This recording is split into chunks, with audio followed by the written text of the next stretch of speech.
Entonces, esto es bienvenidos a esta charla con Ángela Molina, que conocen seguramente como crítica de arte, entre otras cosas, en papel y en El País, y como muy perspicaz intérprete de lo que es el arte contemporáneo y también la historia del arte. Hoy, sin embargo, nos acompaña para un libro que entra en el terreno, o entramos aquí en el terreno literario y el artístico, digamos, lo incluimos en la charla. Se trata de un libro, una novela de Wolfgang Hildesheimer, es un autor alemán de la generación de Günter Grass. Si a lo mejor les interesa la literatura alemana, a lo mejor les suena más Günter Grass, Heinrich Böll.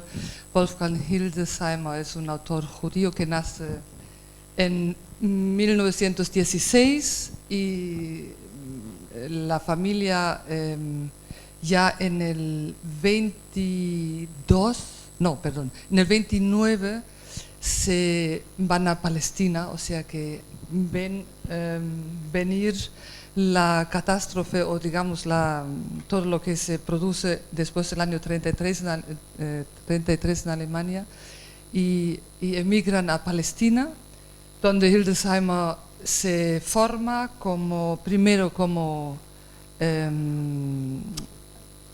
artista, y después en Londres, donde continúa sus estudios. Al empezar la guerra en el 39 tiene que volver a Tel Aviv con sus padres. Allí da clases de inglés porque al haber vivido en Londres ha aprendido inglés muy fluidamente. De hecho es bilingüe, es un autor bilingüe.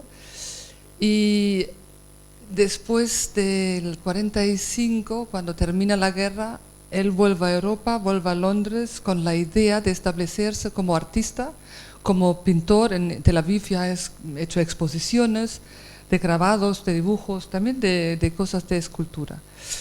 Y en el 45 en Londres, sin embargo, lo contratan las fuerzas de ocupación, el ejército británico, para hacer traductor en los juicios de Nuremberg, que empiezan en el 46 en Alemania, que son los juicios sobre los criminales de guerra.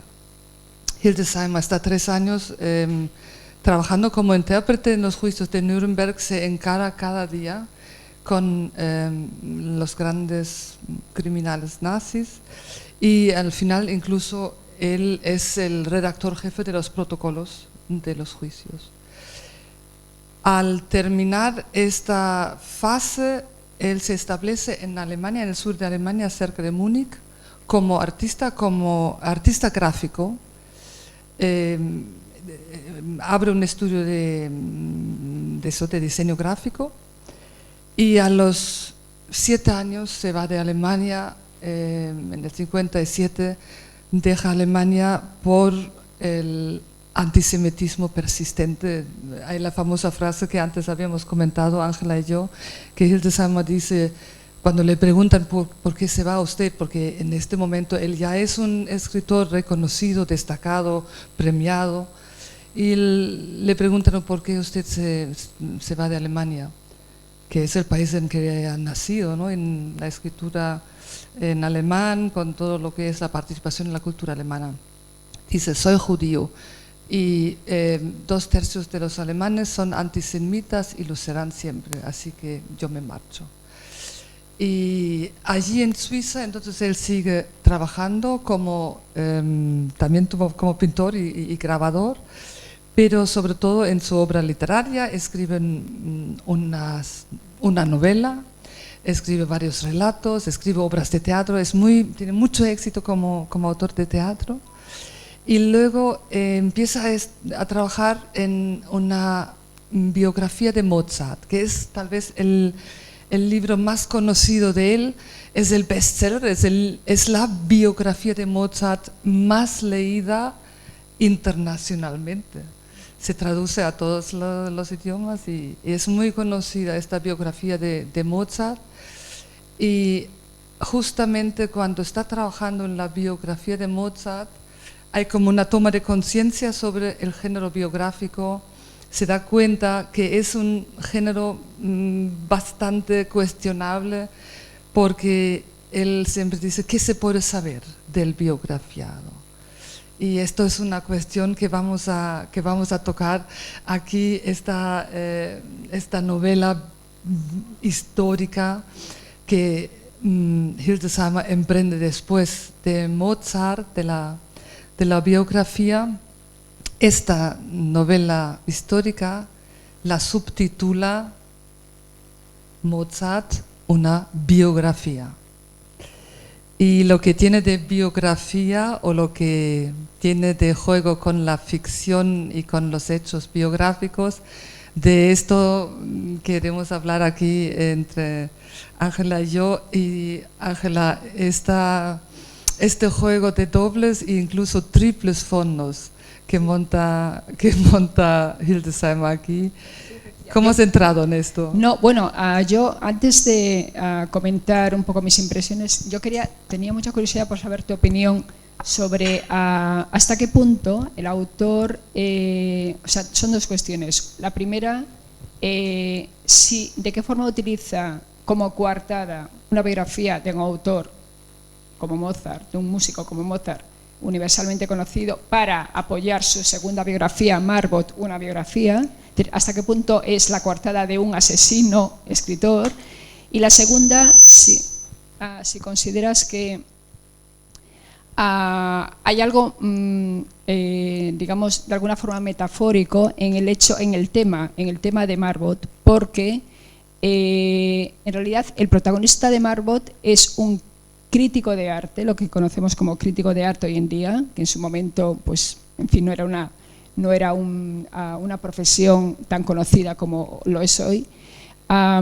Como la biografía de un crítico de arte, que además su método, de alguna forma se dice que se adelanta a Freud, porque digamos su método de conocimiento es psicológico, es decir, intentar descubrir quién es el artista que está detrás de un cuadro o de una representación.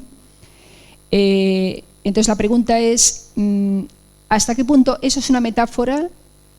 El hecho de que nunca podamos conocer al artista que hay detrás. Él lo intenta a través de sus escritos, pero siempre, evidentemente, ni un propio artista se conoce a sí mismo, es decir, que es una empresa arte imposible. ¿De qué forma eso es una metáfora, un paralelismo de una biografía, del hecho de que detrás hay alguien que no existe? Entonces, quería saber, son dos preguntas totalmente opuestas, pero ¿qué te parecía? Sí, creo que esto es una pregunta fundamental aquí para el libro y para entender también la obra de Hildesheimer. Hildesheimer escribía, esto lo dijo en varias ocasiones, para conocerse a sí mismo. Y el conocimiento psicológico profundo, el conocimiento de su persona, de sus circunstancias y sus formas de pensar y sentir. Pero en una entrevista también dice, cuando trabajé sobre la vida de Mozart, me di cuenta de que solo se puede escribir una biografía sobre un personaje que nunca existió. La biografía perfecta en la que se plasme el equilibrio justo entre logros y fracasos, entre conocimiento y desconocimiento, solo puede ser escrita sobre un personaje artificial. Este personaje es Marbot. La cuadratura del círculo de un autor. Sí. Absolutamente. Y justo esto es que es una convicción a la que llega a través del trabajo en Mozart, ¿no? Dices que yo no soy capaz de captar la esencia de Mozart. De hecho, si algunos de ustedes conocen la biografía de Mozart, constantemente vuelve sobre la cuestión: ¿cómo puedo saber, cómo puedo afirmar algo sobre la obra, sobre la persona que creó esta música, si no podemos meternos en la piel de un personaje de hace 250 años. El argumento en este caso era Mozart es un hombre moderno, ¿no? Mozart es un hombre de antes de la Ilustración, de la época de la Ilustración. Y lo mismo pasa un poco con su personaje elegido para la biografía perfecta. O sea, Marbot nace en 1801 y Marbot es un hombre también, digamos, anterior a lo que es el pensamiento psicológico, y justamente este hueco es lo que le quema y lo que le hace la vida en el fondo imposible, ¿no? La falta de un pensamiento o de una teoría psicológica establecida que él intenta suplir a través de sus historias del arte. En el arte él quiere conocer la vida, quiere conocer la personalidad del artista. ¿Por qué creó esta obra? ¿Qué vemos o qué nos revela, qué nos permite ver el artista en un cuadro, ¿no? Sí, en un momento dado dice que él lo que aspira es a encontrar en el objeto del arte al sujeto, ¿no? Y claro, esto ahora mismo quizás no nos choca mucho, porque yo acostumbrada a ver, por ejemplo, exposiciones de arte contemporáneo, incluso de los últimos modernos como Richard Serra, ¿no? Cuando los grandes estudiosos de su obra, por ejemplo, pienso ahora en Rosalind Krauss, estudia su postminimalismo, Richard Serra, todos ustedes lo pueden conocer. Claro, ella enumera, se refiere a la obra de Richard Serra en relación a su biografía. Dice que él, cuando era niño, él lo cuenta, el propio Richard Serra en sus escritos, paseaba por los diques donde se construían o se arreglaban los barcos en San Francisco y veía los movimientos del plomo y de las construcciones de los barcos, es decir, el hecho el sentido de la gravedad, ¿no? De cómo caían los materiales de construcción, y todo eso le inspiró para hacer su obra, que es minimalista, postminimalista, básicamente conocida como el material el acero corten, ¿no? Si no sabemos estos detalles de la infancia, de que él, todo el material, digamos, la Madalena de Proust, estaba en esos paseos que daba con su padre por el puerto y veía cómo caían las cuerdas, los diferentes materiales que él luego le inspiraron, realmente nos queda un espacio en blanco, un ángulo ciego, donde no alcanzamos realmente a llegar a la esencia, ¿no? O podemos decir lo mismo de una Louise Bourgeois, ¿no? Sabemos que tuvo una infancia difícil, en relación también muy conectada con sus padres, especialmente su padre, y que sus padres eran personas que restauraban tapices, ¿no? Toda su obra está relacionada con el hecho de la tela, del tejido. Todo eso viene de su infancia, todo lo que vio en el taller de sus padres, y ella colaboró y trabajó con sus padres, ¿no? Entonces, este factor subjetivo es muy importante, pero sin duda es un ángulo ciego, no es todo el cuadro. Aquí estamos hablando de un autor, de un crítico, que dice que la verdad de la obra se esconde en el conocimiento del propio autor. Y esto, ¿hasta qué punto se puede decir que es algo que sea factible? No es complicado, ¿eh? Sí, en el conocimiento del propio autor, o sea, los conocimientos que tenga culturales o de vida, y también del conocimiento de sí mismo, porque Marbot afirma o basa buena parte de sus estudios en la convicción de que en un cuadro no puede haber nada que no sepa el artista, cosa que es contraria a lo que muchas veces se dice de una obra literaria, ¿no? Que muchas veces se dice que una obra literaria puede ser más inteligente que su autor. En el caso de Marbot es aquí tenemos tenemos un grabado de la mano de Delacroix, o sea que este grabado es real. Al final del libro, al final de la novela, en el apéndice hay como unas 27 láminas con los cuadros que comenta nuestro crítico de arte, Marbot, pero también con con un retrato de él por su amigo, supuesto amigo Delacroix, al que conoce en los años 20 del siglo XIX en París y con el que entabla amistad. Y este dibujo existe, es el dibujo de un caballero inglés, pero no tiene nombre. Y Hildesheimer también le proporciona a Marbot un palacio en el que cree, en el que se cría, el famoso Marbot Hall. Este edificio es un palacio del National Trust, se puede visitar en Northumberland, está en el norte de Inglaterra, cerca de la frontera escocesa, pero no se llama Marbot Hall, nunca se llamó así. Aquí tenemos el padre, aquí tenemos el supuesto abuelo y... bueno, esto lo voy a dejar para después. Aquí tenemos la supuesta pareja, la señora Bayardi, la condesa Bayardi, una viuda italiana con la que entabla amistad y luego se tiene una relación de pareja durante unos años en Urbino, donde se retira el joven crítico de arte y donde al final de su vida desaparece. No se sabe si murió, si se suicidó.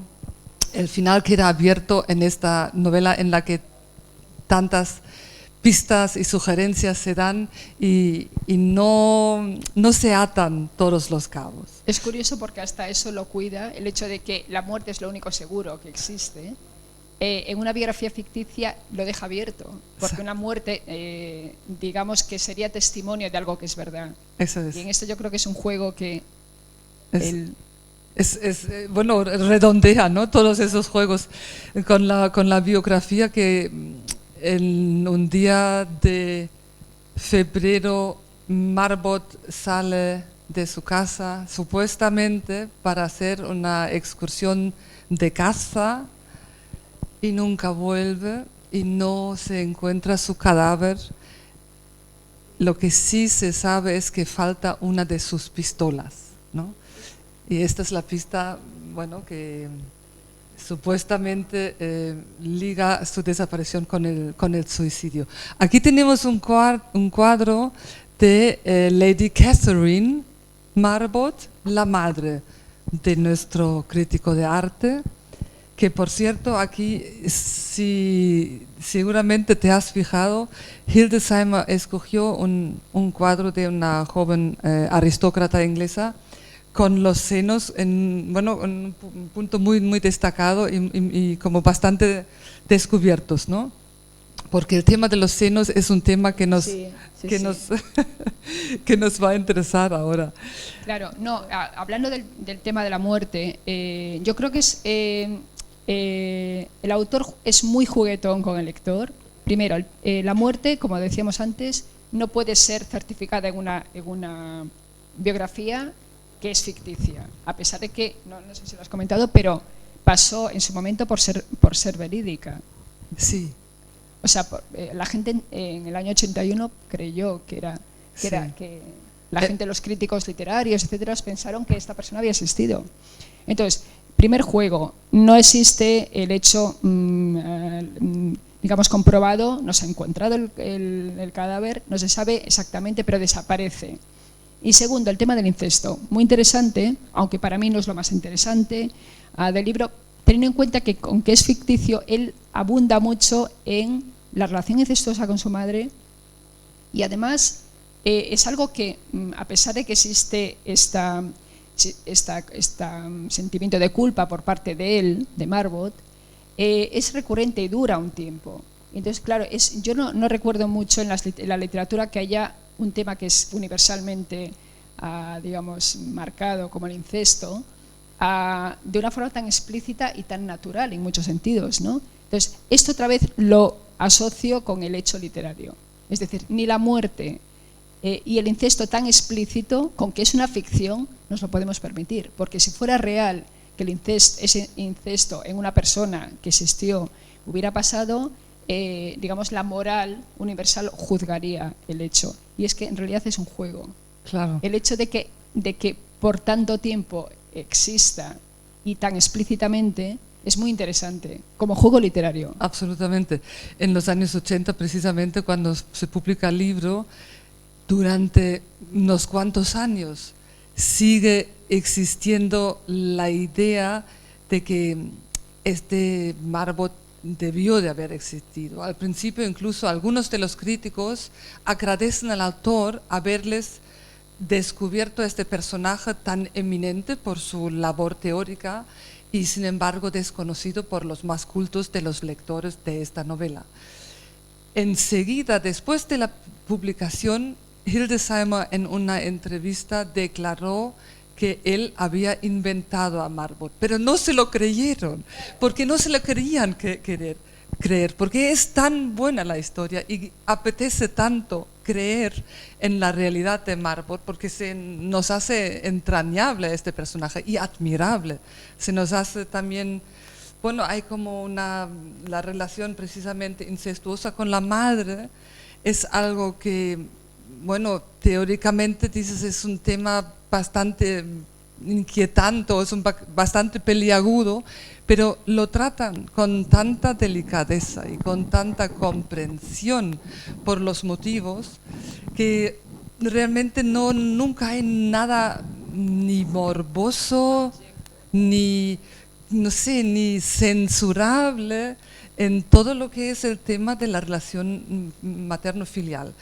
Él crea un mito. Hildesheimer quiere realmente remitirse al mito, ¿no? El mito Marbot forma parte del mito de Edipo. Y la historia de Edipo con su mujer, con su madre, ¿no? Con Iocaste, pues se refleja en estos dos amantes, Marbot y su madre, y de una inocencia en el fondo conmovedora. Por eso creo que los lectores querían que existiese Marbot, ¿no? Y querían que hubiese existido toda esta vida y toda esta dedicación al arte que termina, o que Hildesheimer deja terminar en un punto, digamos, de fracaso, ¿no? Porque el personaje desaparece. La obra en la que estaba trabajando, un estudio sobre la vida y el arte, la relación entre vida y arte, no lo consigue terminar, lo edita supuestamente su antiguo tutor, el tutor es el padre Gerardus, un pastor protestante que vive con la familia, y estos escritos los edita el padre Gerardus. O sea que en el fondo es un fracaso amoroso, es un fracaso profesional e incluso es un fracaso existencial. Y sin embargo es un personaje fascinante, ¿no? Vamos a entreteneros un poco con el tema del incesto, porque sí, aquí hay un cuadro decisivo en la novela. En un momento dado, este niño, el Marbot niño, empieza con la infancia, ¿no? Marbot niño, a los 5, a los 6 años, ya a través de su familia, sobre todo su abuelo cultísimo, tiene conocimiento de este cuadro de Tintoretto. Y esto es el nacimiento de la Vía Láctea, se llama. Y el niño no entiende el cuadro, evidentemente. Pregunta al abuelo que le explique la historia, ¿no? ¿Por qué Zeus acerca aquí, hay un Zeus aquí volador, ¿no? Que acerca al niño Hércules a los senos de Hera o de Juno, y para que el niño, que es fruto de una relación de Zeus con una mortal, con Alcmene, para que el niño sea divino, tiene que mamar de la leche de una diosa, tiene que mamar de la leche de Hera. Y el niño, según cuenta, esto a lo mejor lo vamos a leer un momento, ¿no? El niño succiona tanto, esto es un pasaje que a lo mejor vamos a leer, ¿no? Vamos a leer lo que dice en la novela sobre la escena del nacimiento de la Vía Láctea.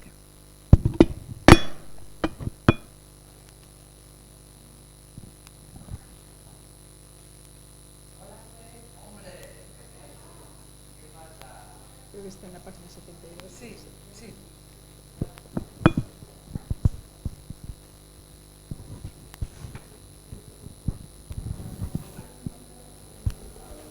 Especialmente difícil de entender para el niño Andrew fue el origen de la Vía Láctea de Tintoretto.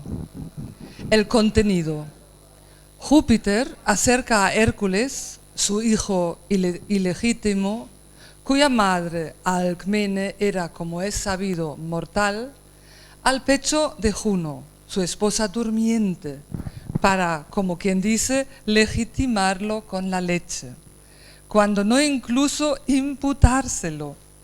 Pero el niño mama con tanta fuerza que la leche sale propulsada en 2 chorros. El de abajo moja un prado y se transforma en lirios.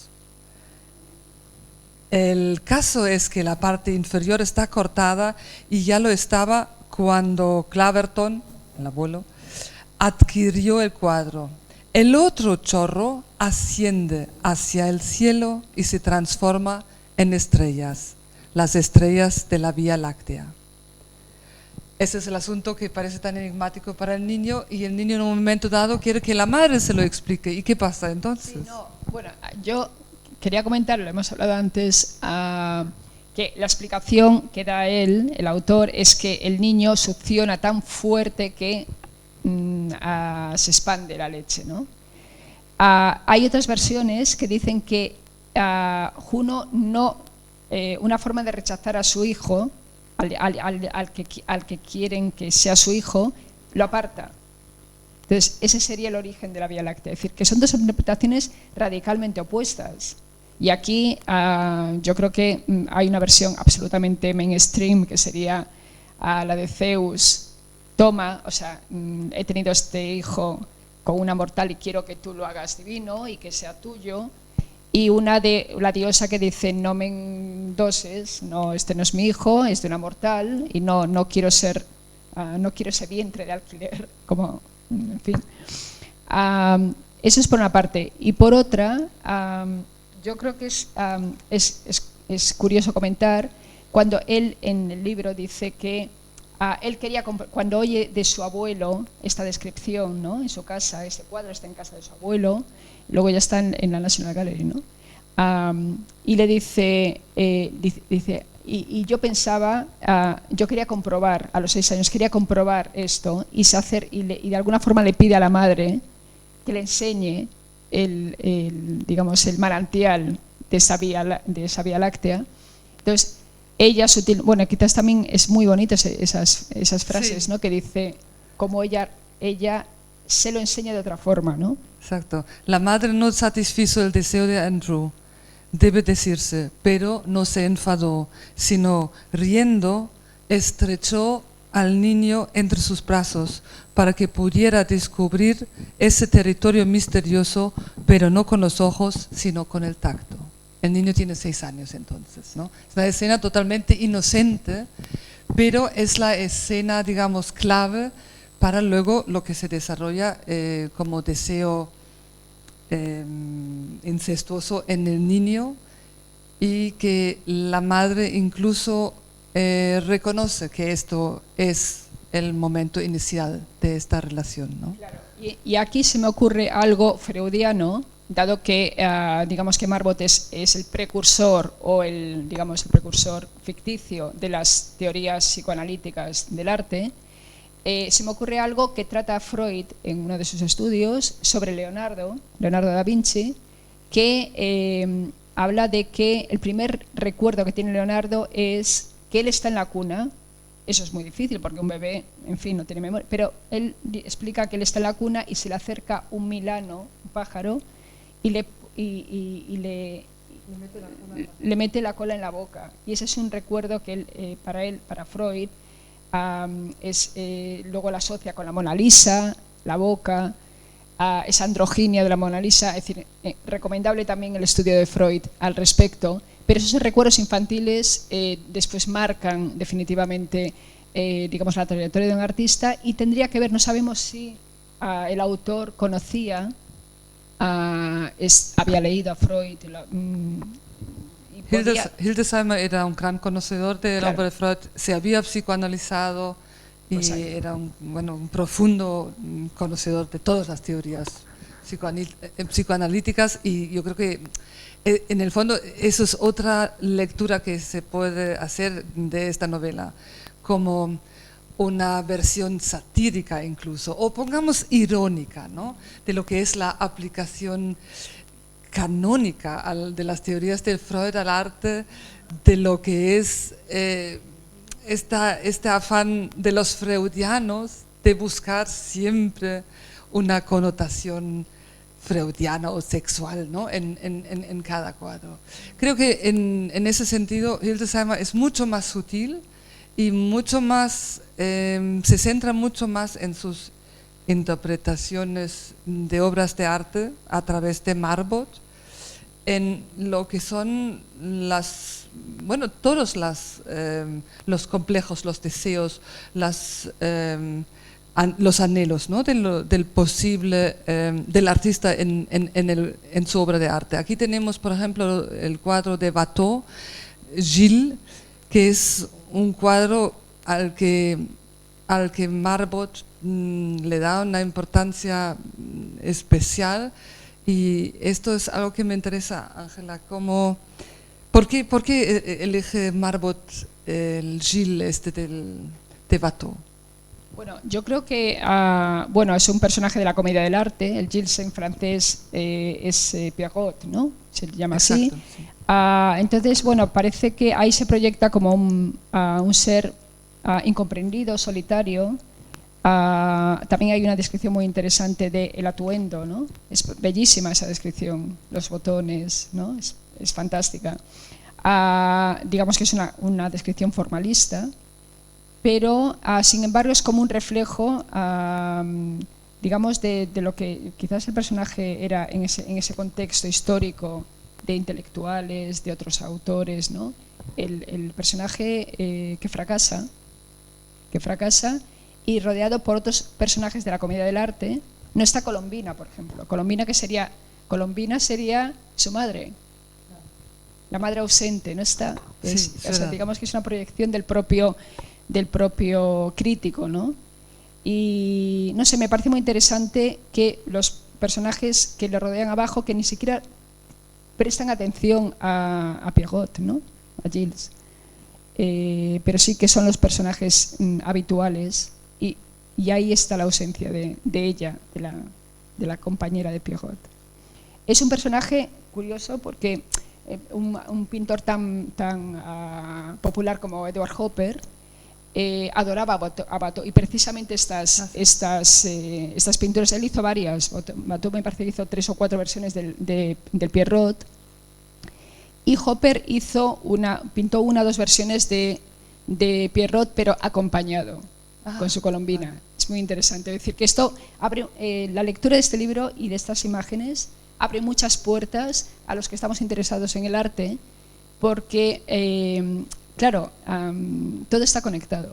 Claro que sí. La ficción conecta a veces muchas realidades, ¿no? Absolutamente. En la novela, Hildesheimer hace decir a su crítico de arte, hace preguntarle primero por qué pintó Watteau este cuadro, por qué eligió Watteau este personaje y lo pone en este primer plano, y que le pone en esta representación como gigantesca en el fondo, ¿no? Es como monumental, ¿no? Aquí dice en las anotaciones de Marbot dice: Gilles es el clown por antonomasia, su quinta esencia. encarnación terrena y monumento eterno a la vez, pues el cuadro es verdaderamente monumental. Sin embargo, al mismo tiempo es también el autorretrato de un pintor que aquí se viste con el traje que impone la moda, el del bufón, con el que expresa su incapacidad para sentirse a gusto con este mundo. O sea que otra vez Marbot aquí ve que Watteau se ha visto a sí mismo, se ha representado a sí mismo y se ha visto como un outsider, ¿no? Como una persona que no forma parte de esta sociedad y que no encuentra su lugar en esta sociedad. Es el último barroco francés, es Sí. un rococó casi, ¿no? Es un rococó, sí. Bueno, conocen seguramente hay estos cuadros juguetones, ¿no? Con columpios y señoras así como que se le ve mucho la parte de abajo de la falda, ¿no? Y que pierden la zapatilla y todo esto eso es el mundo rococó popularizado, ¿no? De este pintor, y sin embargo este personaje que tiene esta expresión casi como trágica, ¿no? Él lo describe también lo que comentaste antes, ¿no? En todo caso, en este mundo, Gilles está fuera de lugar, no sabe cómo estar allí con esos pantalones demasiado cortos, no sabe cómo poner los brazos con esas mangas demasiado largas, en las que la tela se arruga y se abullona en los codos. Para beneficio nuestro, por cierto, pues el traje de seda está maravillosamente pintado.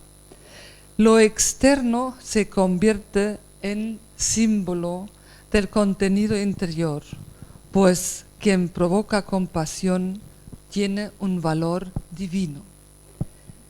No todo este aspecto, toda esta humanización de los marginados y de lo que es el personaje que no encaja, ¿no? En una sociedad. Esto es algo constante en los cuadros que comenta Marbot y en las situaciones que nos describe Hildesheimer, su autor. O sea, es algo como una especie de proyecto, una proyección de una alternativa a esta sociedad en la que hay que encajar, ¿no? Que el marginado en su forma de ser también tiene cabida en la sociedad, ¿no? Y la sensibilidad que da el sufrimiento del marginado tiene un valor propio, ¿no? Esto es precioso, ¿no? Vamos a pasar al siguiente cuadro que también es interesante aquí, Ángela. Giorgione, sí, este es maravilloso porque aquí, claro, el propio Marbot se pregunta primero si es que a él no le interesan los cuadros que son anónimos, evidentemente, porque un anónimo, ¿cómo puede escudriñar, cómo puede ir más allá de un cuadro que no se sabe? Y aquí realmente se atribuye muy tarde a Giorgione. Y también se sabe finalmente que es un autorretrato, porque se hablaba de que era un retrato de un caballero, etcétera, ¿no? Esto también, y se supo también muy tardíamente por unos grabados, no recuerdo, de Holler, me parece que eran. Sí. Que realmente es un cuadro cortado y que es el David que se enfrenta a Goliat y que tiene la cabeza de Goliat a su lado. Pero él finalmente es un autorretrato, es decir, que lo que pasa es que Marbot habla de que tiene como una especie de armadura, ¿no? Se ve como una armadura y él atribuye esa armadura a una confianza en sí mismo, algo parecido que dice, pero él no conoce el contexto. Es curioso porque también incluso en este cuadro es muy simbólico el hecho de que esté fragmentado el análisis que hace de esta mirada que tiene el propio Giorgione al espectador. Dice que él reconoce perfectamente cuando un cuadro es a un autorretrato por la mirada. Dice, el autorretrato tiene un gaze, una mirada que es incuestionable. Pero el hecho de que se fije solamente, que no cuestione, que sea parte de algo, un contexto, es una forma también del autor de decir, sí, conocemos seguramente la motivación o lo que está detrás de un artista, su psique, pero nos falta el cuadro entero, Sí, the whole picture. sí, eso es uno de los ejemplos mejores de lo que es también el gran conocimiento de la historia de la pintura de Hildesheimer y de su muy sutil capacidad de ilustrar a sus lectores, ¿no? Yo este cuadro lo había visto, pero desde luego no sabía que era un cuadro cortado. Y es verdaderamente interesante, da una idea muy distinta del cuadro cuando sabes que es un David que por lo visto en el original llevaba una cabeza de Goliat en la mano, todavía sangrando, ¿no? Hay aquí el apunte de Marbot sobre este cuadro. Dice, en el apunte él escribe a su madre lo que ha visto en el museo, lo que ha visto de cuadros que le han impresionado. En la colección de pintura de la Armería vi un maravilloso retrato de Giorgione de Castelfranco. Es tan perfecto que espero que me siga en mis sueños. Una mirada de una vaguedad francamente lacerante, virtually piercing vagueness, de un amor propio agitado, apasionado y aún así vacilante. Debe de ser un autorretrato. Aparte de Rembrandt, no hay pintor que penetre tan hondo en el alma ajena. También creo que sé reconocer siempre un autorretrato, no solo por la mirada que se dirige al observador, sino también por cómo es esa mirada, lo que su conciencia y por tanto su amor propio le permite ordena revelar. Lo que delata más allá de esto es su propiedad oculta, que los espectadores le robamos cuando podemos. Es precioso también lo que dice sobre el acto de observar un cuadro, ¿no? Que el espectador en el fondo roba también algo en este momento de la observación del cuadro, ¿no? Intenta apropiarse del misterio del cuadro, ¿no? En el hecho de la proyección, uno al final, no solamente el crítico, que es un observador con un plus, se proyecta, es decir, tenemos que hablar entonces de Freud y la transferencia y la contratransferencia, porque claro, para que uno psicoanalice tiene que antes psicoanalizarse, si no se está proyectando en los análisis que puede hacer de una persona, ¿no? Entonces, el crítico, ¿hasta qué punto está precondicionado frente a una obra de arte? Igual que un espectador. Entonces, esto nos lleva a la realidad objetiva y a una serie de cuestiones filosóficas que también se tratan en el libro. El libro tiene muchísimos campos, es un campo sin puertas o puertas que te llevan, que abren otras puertas y que te llevan a casi, bueno, a la filosofía del arte o un análisis de la estética, incluso comentarios de uno de sus mentores, ahora no recuerdo el nombre, uno con el que es un gastrósofo, ¿cómo se llamaba este? Sí, el von Rumohr. Exacto. Es un crítico de arte alemán del siglo XIX muy considerado, muy famoso. Exacto, fue uno de los padres. Sí, de la crítica del arte. Pues sí. no coincide en nada con él, pero en fin, y no comparte el hecho de que sea un formalista quizás, ¿no? Para él. Pero hay una toma de conciencia del hecho de que el que está analizando una obra está construyendo un discurso, ¿no? Y claro, von Rumohr es, digamos, se podría decir que es el primer instaurador de la historia social del arte, porque von Rumohr dice que una obra hay que considerarla en el contexto en el que se hace, es decir, las condiciones en las que está hecha. No sé, Velázquez, por ejemplo, cuando pinta las meninas, mejor dicho, las hilanderas, se sabe que, claro, Velázquez era, como quien dice, el curador de la fábrica de tapices, ¿no? Hoy diríamos curador, pero era el que cuidaba Sí. y de que hubiera, digamos, un trabajo ahí serio, etcétera, ¿no? Dicen que Las hilanderas es una fotografía del momento en que él llega allí y ve a esas mujeres trabajando. Y luego, claro, evidentemente, ahí hay una pintura que es Aracné, ¿no? Hay 3 planos, clarísimamente, pero una interpretación sería, ¿qué pretendía Velázquez al retratar el trabajo de las mujeres? O simplemente es una visión, digamos, profana de algo divino que estaba representado. Es decir, hay muchas perspectivas, pero quien quiera hacer una historia social de esa representación tendría que considerar que ahí hay una visión marxista, digámoslo así, ¿no? Claro, en la época de Velázquez además No. pintar un sujeto que no era o religioso o representante del poder o de los estamentos altos de la sociedad no se No tenía consideraba. sentido. Entonces Claro. es un cuadro fotográfico, un instante.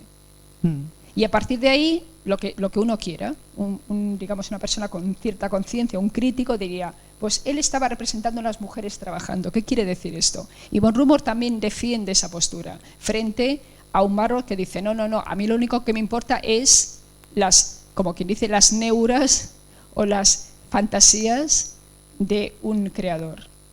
Bueno.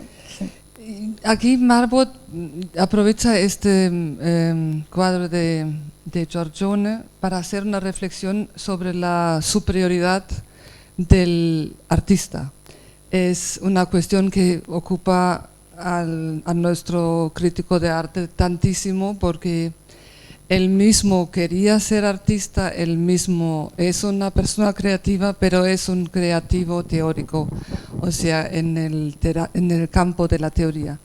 Y es una de las heridas de su vida, ¿no? Que no puede ser artista.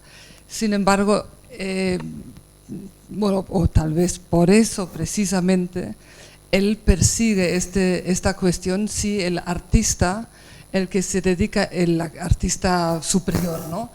El que tiene unos logros que, digamos, son generalmente reconocidos y admirados. Si este artista es también como ser humano una persona superior, o simplemente es una persona que técnicamente y intelectualmente, ¿no? Tiene unos dotes excepcionales. Y les voy a leer este pasaje porque es interesante al respecto, ¿no? A ver, empieza aquí. Lo que delata más allá de esto es su propiedad oculta, que esto ya lo he leído, que los espectadores le robamos, ¿no? Es raro, no obstante, que una mirada hable con tanta franqueza como aquí, en este cuadro. Dice, este soy yo, y tú admiras mi obra y la admiras con razón, porque soy superior a ti. El verdadero artista solo se ama a sí mismo, y en particular solo a su faceta creadora. Lo humano queda relegado a un segundo plano y no lo tiene en cuenta o lo arruina con alegrías terrenales, algo que, si leemos correctamente a Vasari, también hizo Giorgione. No guarda para sí el deseo egoísta de quedarse con lo mejor. Por lo contrario, el yo creador ocupa todo el espacio de su volición y exige una y otra vez poder expresarse. El verdadero artista es, sin saberlo, un enigma para sí mismo. Este enigma, o estos enigmas de los misterios de los cuadros y los misterios del arte y del creador del arte, son los que va persiguiendo Margot, y los ejemplos que da son en parte una respuesta afirmativa, o sea que podemos acercarnos a este misterio, o el artista ha logrado averiguar algo de sí mismo, o una parte negativa, como luego veremos con Delacroix, ¿no? Donde Margot dice, no, este señor no se conocía a sí mismo, ¿no? Bueno, aquí tenemos el cuadro de Blake, que también es curioso. Que El Blasfemo es del año A ver, es del 1800... no es del último Blake, pero 1800... ¿Tenemos ahí el año? ¿6 podía ser? Sí. Bueno, tiene gracia. Vamos a ver, nos ha dicho que nos pondrás unas fotografías. Marbot se retira en su larga veintena, ¿no?, a Urbino a vivir porque quiere estudiar a Raffaello. Y es curioso que Blake es un artista que a él no le interesa nada, porque es el colmo del misticismo y, por supuesto, digamos, un titán de la imaginación, digámoslo así, ¿no? Lo podemos relacionar con Wordsworth, la poesía de Wordsworth, y la importancia que tiene la imaginación. En Coleridge era la fantasía, pero la imaginación es muy importante, y para Marbot el hecho de que sea un gran místico le impide ser un auténtico artista. Pero curiosamente, por ejemplo, en esta pintura y en muchísimas otras de Blake, que era un polímata, podemos decir, porque claro, básicamente era un pintor y un poeta, pero era un gran filósofo, era uno de los, digamos, de los pocos hombres de su época que era un feminista, amigo de la madre del feminismo, Mary Wollstonecraft. Ayudó siempre, una persona, digamos, que se sepa, digamos, empático absolutamente con las mujeres, fiel a la suya y a su voluntad. No tuvieron hijos, etc. Tiene una biografía muy interesante, podría ser la de un ser humano de hoy en día, y una rareza, ¿no? Pero era un gran místico, y todas sus representaciones son de seres, digamos, musculosos, en escorzo, muy miguelangelescos, muy Durero, muy Rafael también. Es curioso, y él, sí, ¿no?, tenía este desprecio por, o sea, le reconocía este valor intelectual y místico y revolucionario, sin duda, aunque finalmente fue un gnóstico, básicamente, pero no era su ideal de artista. Y aquí el Blasfemo es, vamos, es para mí una de las obras que mejor definen todo el ideario plástico de Blake, perfectamente equilibrado, ¿no? Pero bueno, en fin, es el ejemplo de autor con Delacroix, que sería un anatema para un crítico como Marbot. Absolutamente. Creo que es un buen ejemplo para ver que opiniones contrarias formula Marbot y a través de el Hildesheimer sobre lo que es la historia del arte y sobre lo que es la apreciación de grandes pintores, y lo hace de una manera tan contundente que verdaderamente es gracioso leerlo, porque el apunte que dedica nuestro crítico a Blake es: un loco honrado, inspirado por Dios, un genio de la superstición, pues cuanto más poderosas son las visiones del artista, menos puede éste convertirlas en arte, a no ser que esas visiones se asienten en la voluntad pictórica misma, es decir, en lo visual. Sin embargo, en el caso del señor Blake, la base son delirios religiosos que, como todas las ideas, se sustraen a la reproducción artística. Un místico jamás debería pintar. Una comparación muy interesante con Giotto. Dice, ojalá sus figuras que parecen volar tuvieran las alas volaran como las de Giotto, ¿no? En fin, no, es muy interesante estas comparativas que hace, un poco tramposas, pero... Bueno, tramposas en un sentido, bueno, si realmente uno quisiera estudiarlo a fondo, pero dar esta conexión, establecer esta conexión, creo que es válida, y justamente en el caso de Blake y Giotto, porque aquí, como apunta, ¿no?, la inspiración divina no basta para convertirse en pintor. Él dice sobre Giotto, no es inspiración divina, Giotto es una persona como las personas de su época. Estamos hablando de un hombre del siglo XIV, ¿no? XIII, XIV, ¿no?, que es una persona que vive en este pensamiento divino, ¿no? Y realmente él realiza lo que cree, no es algo que él proyecta como idea, él no proyecta ideas, cosa que reprocha a Blake, ¿no? Blake proyecta ideas, mientras Giotto realmente pinta lo que vive, ¿no? Y vive esta religiosidad profunda, ¿no? En esto de Blake me encanta que dice: la inspiración divina no basta para convertirse en pintor. En Blake todo se vuelve amorfo porque no consigue pensar en dimensiones terrenas, no consigue pensar en absoluto y tampoco quiere.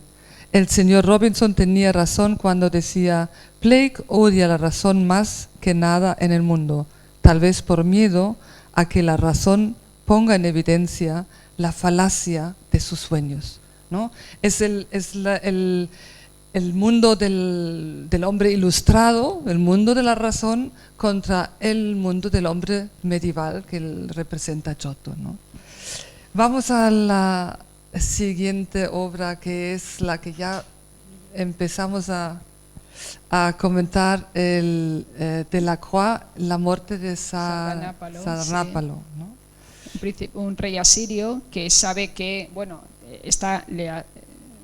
asedian ya el palacio, entonces decide convertir su palacio en una pira y autoinmolarse y ordena, bueno, este es el tema, ¿no? Ordena a sus eunucos y a sus esclavos que maten a sus mujeres, a las mujeres de él, a animales, y se convierte en un baño de sangre, una coreografía casi muy cinematográfica, ¿no? de esta autoinmolación, de todo lo que él quería, todos los seres y animales que le rodeaban.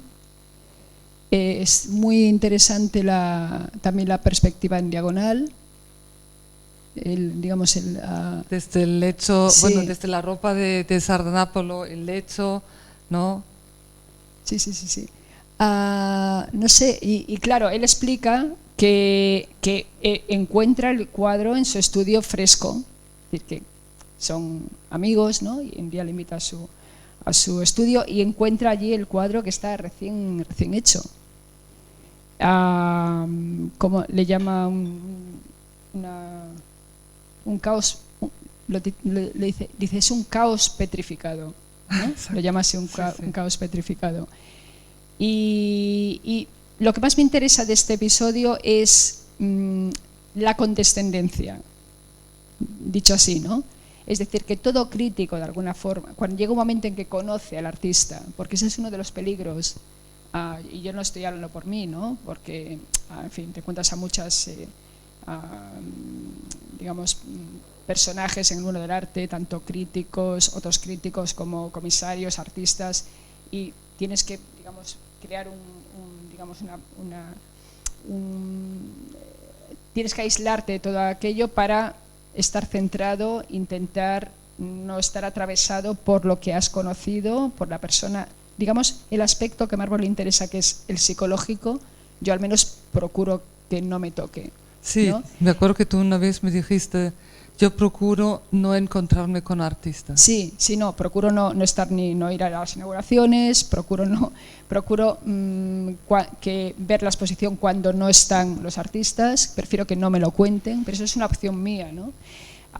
Pero sí que es cierto, y él apunta, es una de las problemáticas, si se puede llamar así, el hecho de que cuando tú ya conoces al artista, y Margot conoce a Delacroix. Claro. ¿Y qué es la parte de la condescendencia aquí? La condescendencia es que llega un momento que él no le puede decir al artista que no le gusta su cuadro, que no le gusta su obra. Dice, porque tú no le puedes enseñar a un artista a pintar o a crear. Entonces, no es que le mienta, pero lo endulza, o digamos, hay cierta, lo que yo diría, condescendencia, porque es la superioridad y una aceptación ante la obra de una persona que tú quieres, ¿no?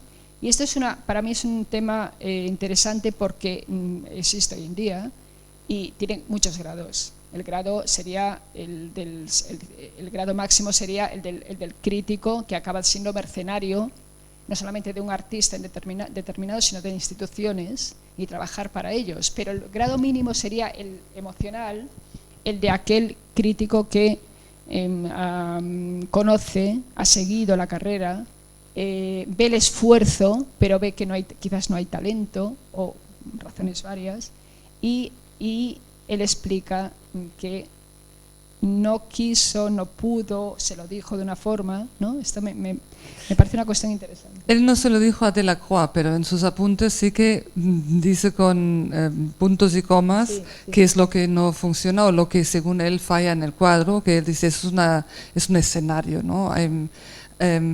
Esto evidentemente es como una especie de extras que están allí reunidos y después de haber posado para estos esposos, el artista les ha pagado y se han ido a casa, ¿no? Y es narrativo, además. Y es narrativo. Y en sus pesquisas de la psicología de Delacroix, Marbot indica, ¿y qué es lo que realmente quiso aquí Delacroix? ¿Qué le llevó a hacer estas escenas con tanta violencia, con esos cuerpos desnudos, femeninos y tal? Esto parece una orgía, ¿no? En el estudio del artista. Y creo que si lo miramos, ¿no? Es la impresión que da, ¿no? Es algo muy propio, creo yo, de la pintura del siglo XIX. En el Prado tenemos un ejemplo todavía bastante tardío de lo de la esclava, ¿no? La esclava que está desnuda allí con ¿no? atada a la pared, que esta época, la segunda parte del XIX, que es especialmente puritana, ¿no? Y que tiene estos cuadros con tanto cuerpo desnudo de mujer, y allí Marbot creo que sí acierta en una cosa, ¿no? De interpretación freudiana. Aquí están los deseos no inconfesados del pintor, ¿no? Claro. De esta violencia y de, relacionar violencia con sexualidad, ¿no? Sí, sí. Bueno, claro, es que además está pinta de un momento donde hay un oponente clarísimo que es Ingres y que se representa el clasicismo. Pero fíjate, Ingres, que fue el referente de Picasso, por hablar de un artista hiperpsicologizado y, digamos, puesto en el diván incluso por el Me Too, ¿no? Ahora mismo, que podríamos decir que podría ser una cosa fuera de lugar, pero a Picasso ha tenido como referente un clásico y sin embargo es un artista que representa la síntesis de los dos, de un Delacroix y de un Ingres, ¿no? Pero sí, es interesante el hecho de que, bueno, para mí en este sentido el aspecto que me interesa es la relación de él con el artista al que conoce. Claro. Claro, el conocimiento, eso es verdad, en ese sentido hay lo de la condescendencia. La novela tiene muchas escenas de estas, ¿no? Donde verdaderamente el contacto del crítico de arte con el pintor o con el artista es el que de repente lleva al terreno extra artístico o extra literario. Pasa lo mismo en su encuentro con Leopardi, porque Marbot, entre otras cosas, tiene amigos muy importantes o, bueno, muy destacados. Se hace amigo de Schopenhauer y se hace en Italia amigo de Leopardi. Y va a casa de Leopardi y está unos días con él y lo psicoanaliza, ¿no? Teóricamente. Y deja, digamos, la obra literaria de Leopardi, que él adora los cantos de Leopardi, ¿no? Pero lo deja reducido a un producto de esta vida familiar que observa en casa del gran poeta, ¿no? Y en este sentido, otra vez, ¿no? El tema de la condescendencia y de la relación cuando el artista y el crítico se llegan a conocer, ¿no? Que de repente se pierde a lo mejor este nivel de sublimación, ¿no? Sobre el que se mueve el arte, y entramos ya en el terreno de las circunstancias materiales, ¿no? Cotidianas, ¿no? creo que lo vamos a dejar aquí porque ya tendríamos más cuadros de los que hablar. El más misterioso de todos los cuadros, creo que en esto estamos de acuerdo. A lo mejor 2 palabras sobre el matrimonio de los Arnolfini, Ángela, por favor. Sí, bueno, la verdad es que es un cuadro que, bueno, es un mercader importante, Arnolfini, tiene muchas lecturas simbólicas, la verdad. No se sabe si ella está embarazada, no está embarazada, pero bueno, es como un matrimonio que se certifica en unos aposentos, no es un matrimonio, digamos, público, en donde estarían presentes un cura, teóricamente. Todo esto lo sabemos porque hay algo que nos lo está contando ahí, que es un espejo que es convexo, ¿no? Entonces, que se llamaban en aquella época brujas, ¿no? Las brujas, los espejos estos para ahuyentar al malfario y esto. Entonces, las casas tenían estos espejos y ahí hay una narración, que es la Pasión de Cristo, en cada uno de los, digamos, pestañas del espejo está narrado la Pasión de Cristo, sí. Y ahí está, digamos, en el punto de fuga del cuadro, está la escena. Están los 4 personajes. Bueno, el perro ya simbólicamente significaría la fidelidad o la lealtad. Bueno, es un cuadro. La verdad es que no sé si mucha gente sabe que este cuadro estaba esto es una cosa al margen del libro, pero estaba en el Palacio Real. No. En el Palacio Real aquí en Madrid.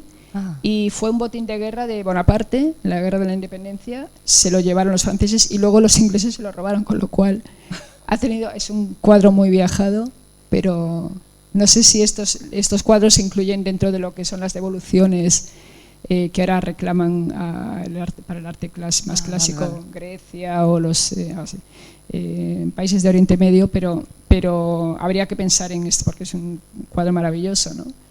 En fin, no sé. En esto creo que Hildesheim también hace una sugerencia muy muy hermosa para este cuadro, para ver este cuadro, que es el pintor está en el punto del oficiante del matrimonio. Sí. O sea, el pintor al pintar realiza un acto sagrado, sí. ¿No? Y en esto creo que eso es la más hermosa lectura o visión que se puede tener de este cuadro, ¿no? Sí. Porque es verdad que es enigmático y incluso lo del vientre que dices, esta señora está embarazada, sin embargo se supo después que no estaba embarazada, pero el hecho es que parece que, pero era como una digamos una representación de que yo voy a darte hijos, podía ser algo simbólico, ¿no? Yeah. Vale. Bueno, en este caso ya les digo, ¿no?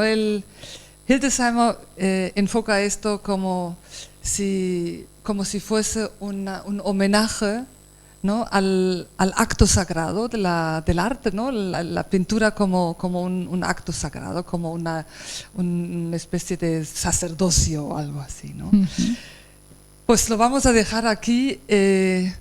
Aquí con un retrato de Hildesheimer en sus últimos años, porque esto además era el último libro de Hildesheimer. Después de este libro decidió que dejaría la escritura y ya se dedicaría solo a la pintura. ¿Qué se puede hacer después de este libro? Es así, justamente, es lo que él dijo, ¿no? Que para mí yo enseguida lo asocié al Quijote en el sentido de digamos, de la intención, ¿no? La intención literaria, es decir, el hecho de buscar coartadas y esa complicidad con el lector, que luego él en su caso era secundaria porque no, digamos, que lo hizo pasar o se presentó como un libro, o sea, una biografía, ¿no? Pero este juego con esta complicidad me interesa mucho con el lector. Y quería comentar algo que se me ha quedado en el tintero, hablando del tema biográfico. Hay un momento en que él se refiere a Giotto, dice que él estaba en el campo y que pasó, estaba como dibujando animales en la tierra y en la pared de niño, entonces que pasó por ahí Cimabue, sí. Y le dijo, eres un gran artista o algo así y te voy a vente conmigo a Firenze, ¿no? Sí, a mi taller, A mi como taller. aprendiz de pintor. Sí. Luego se sabe que esto no fue cierto, pero me recuerda mucho a también una biografía de Goya, que parece ser que él, bueno, pues estaba en Fuendetodos y que estaba llevando sacos de trigo bajo el sol de Justicia, y dicen que se sentó en algo parecido a una silla pegada a una pared, y cogió un carboncillo y dibujó un cerdo Sí. en una pared, y que pasó por allí un monje y vio sus habilidades sobre el gorrino y dijo: aquí te voy a llevar yo a la capital y te voy a formar. Que son anécdotas que pueden, no importa porque incluso la fantasía a la hora de enmarcar a un artista en la historia es necesaria, porque el arte tiene esta capacidad, y los que incluso lo leen son licencias que no se permiten en la ciencia, pero en el arte sí. ¿Y qué más da si no es así? Por supuesto, y que eso es lo maravilloso también del arte, ¿no? Que puede crear estas ficciones, ¿no? El arte es la ficción y la ficción del arte. Es decir, que sin las biografías consideradas canónicas, ¿no? Existen estas, que luego hay otras biografías que las contradicen. ¿Por qué no en una que pasó por ser verdadera? Es decir, no hay ninguna diferencia, en eso se igualan, como la muerte iguala a todo el mundo. La muerte ya de un libro, cuando ya acaba su periplo, no hay ninguna verdad mejor que la otra. Yo pienso, está bien. Está bien, sí, está bien, y además en esto es muy el espíritu de esta novela y del espíritu de Hildesheimer, que verdades no va vendiendo el libro. Ya les he dicho al principio, deja muchos cabos sueltos. Les agradezco su atención. Si a lo mejor tienen alguna pregunta,